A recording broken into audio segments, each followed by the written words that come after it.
Rachel. There were a few times that I felt paralyzed with fear that was so strong it coated me like rust that makes metal that was once limber and flexible, brittle. That moment, with my arms around Abby and Sarah, was one of those times. I was sure that was it. We had been hearing about raids every day, and I knew it was only a matter of time before we were caught in one. We were too lucky, always getting away in the nick of time and always finding someone who was willing to help us for who knows what reason.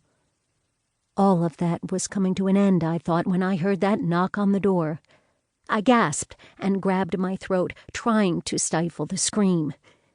Will it end like this? Thoughts swirled in my head, finally stopping at one agonizing image. Where had my childhood gone? That time, not so long ago, filled with giggles and promise. 1937, Rachel. Rachel! I heard a hushed scream coming from outside.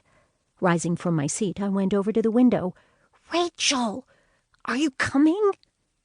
It was Bina, my best friend. She was wearing a red dress, the skirt fluttering in the wind, under a black shawl that she had tied around her neck. "Let's go," Bina whispered, continuing to beckon me. I smiled and motioned to her that I was coming. I looked down and ruffled my own dress, which was wrinkled from sitting and reading.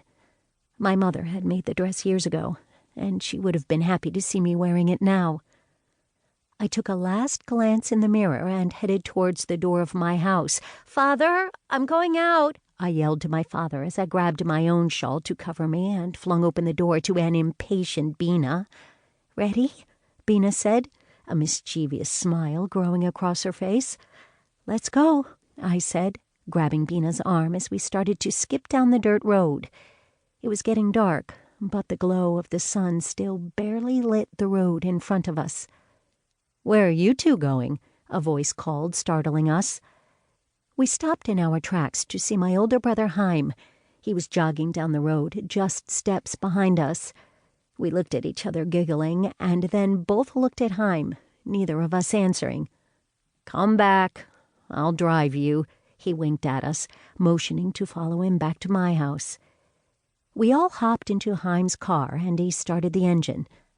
Haim was proud of his car and took any opportunity to use it. He worked in Krakow and had been saving for months in order to afford it. When he had first come back to visit our little village of Butla, everyone there came out to see his car. It was one of only few vehicles ever to drive down our dirt roads, definitely the first car owned by a resident of Butla. He deserved it.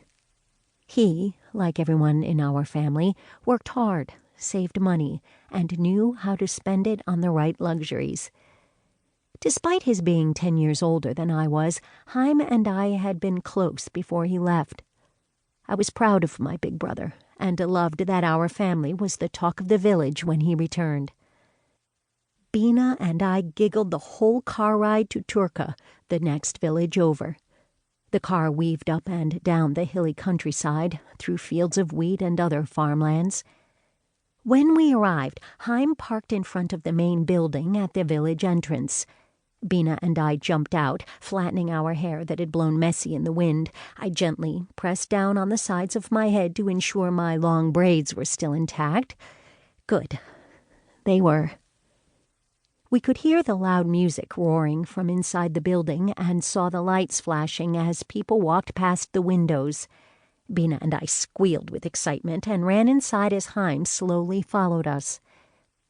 It was packed inside, with girls and boys dancing in the center and everyone else standing around the sides drinking and laughing. Bina and I quickly moved straight to the center of the room, lining up with the others dancing to the Polish folk music. We knew all the steps, having practiced at home together. Both of us were beaming with excitement as we lifted our skirts and skipped around. I glanced to the front of the room, smiling at the 4-person band creating the music. One of the band members, a heavy-set man, was playing a cello, while a second member, an older woman,